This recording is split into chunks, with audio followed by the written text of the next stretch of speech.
Today's video is a men's grooming video, and I've got my husband here, my lovely hubby, and we are doing his brows to begin with. And when you're doing men's brows, you don't want to create really sharp, clean lines. Basically, you just want to clean up. So I'm going in between the unibrow here just to clean and separate, and then underneath the brows you don't want to get too high up. You just want to get those stragglers that grow up underneath, like I said, just to clean it up. You don't want to create any super harsh lines unless that is what the client wants. You're just going to clean up. Take the extra furries that grow way down on the eyelid. You can kind of see I'm trying to stay away from his eyebrow line just to get the stragglers.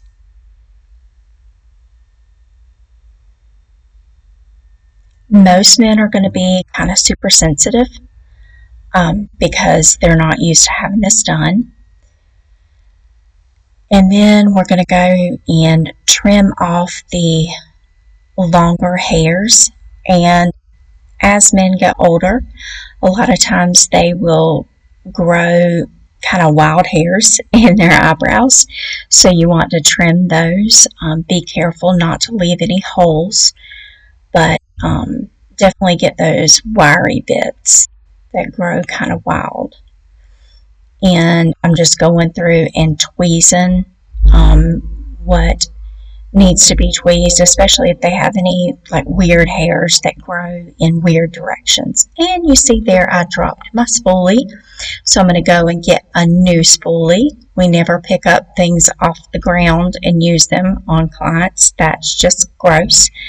And if you go to an esthetician and she does that, or reuses wax sticks, called double dipping, that is a total red flag that you should run from the hills, or run for the hills, because that's not something we do.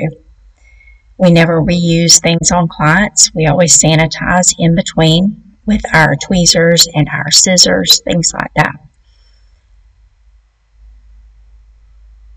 Tried to zoom in here to show you that one little hair that was growing there that I trimmed away. I know that the focal quality is not that great, but I try my best. Then we got one little straggler there that I got.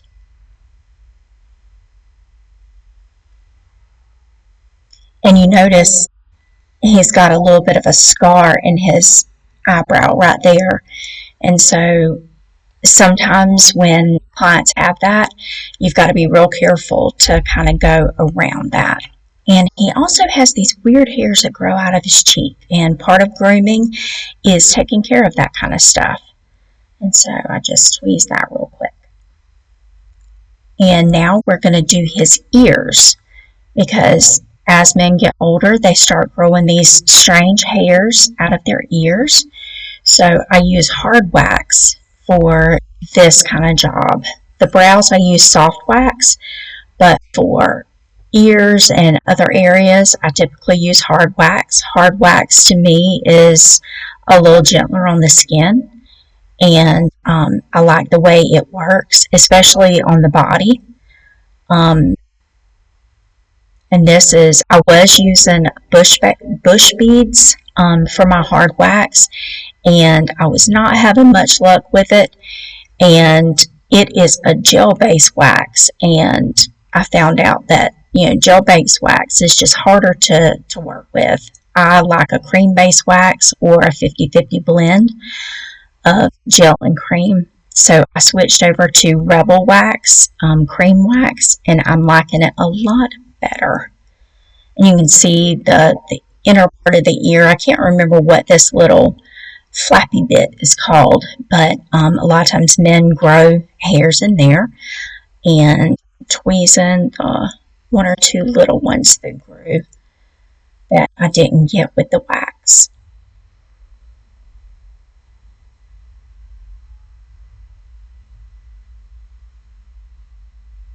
Okay. Okay, switching over to the other ear. Main thing you want to remember, and this is for my Estes, main thing you want to remember is good pressure when you're applying the wax. And use all the wax on your stick.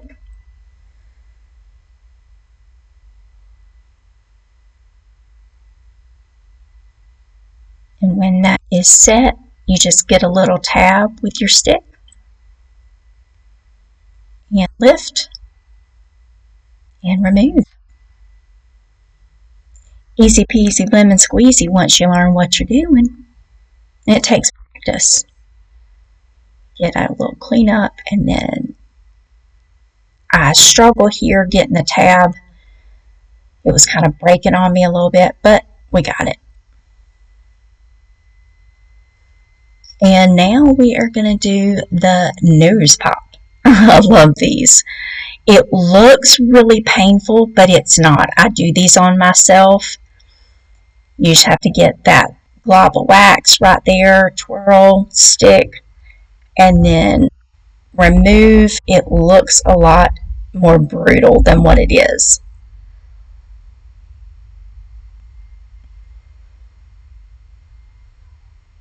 Just showing my husband's pretty eyes there.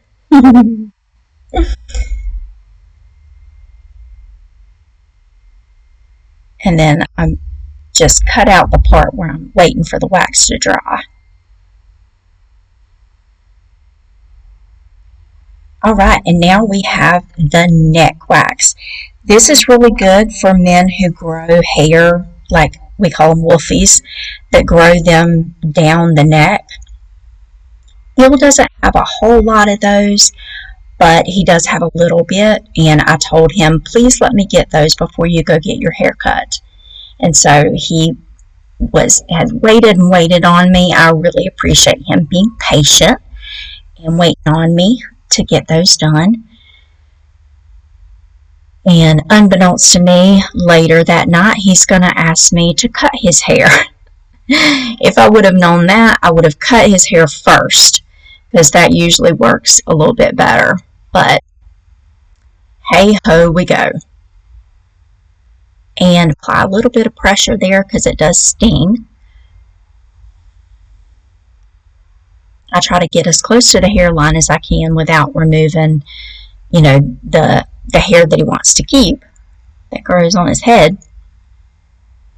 Sorry, it's hard to see this right here because I'm at a weird angle. But you'll see it when I move to the other side. And apply pressure. And he has some little ones that grow right in the middle. So we're going to get those. Good pressure. And I've still got wax on my stick, so we're going to go ahead and apply the next strip with that extra wax.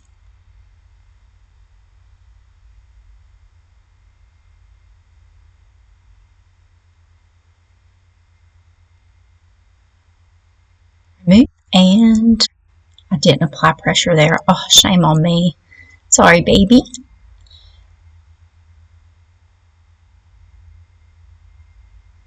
Here we go. Now this part right here is going to be a little bit of an awkward piece because I kind of extended it.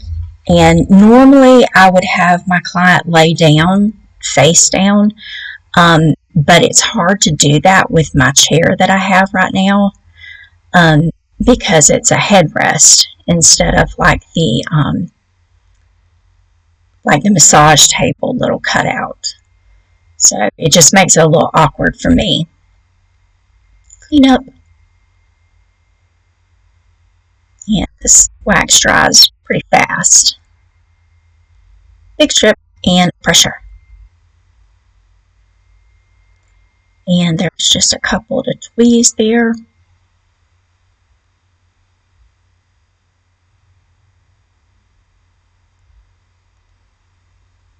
And I'm applying right now the aftercare oil. It helps with ingrowns and just soothes, and it has some oils in it that are also antibacterial. So it's good to follow up with that oil. And there you go, baby. Thanks for watching.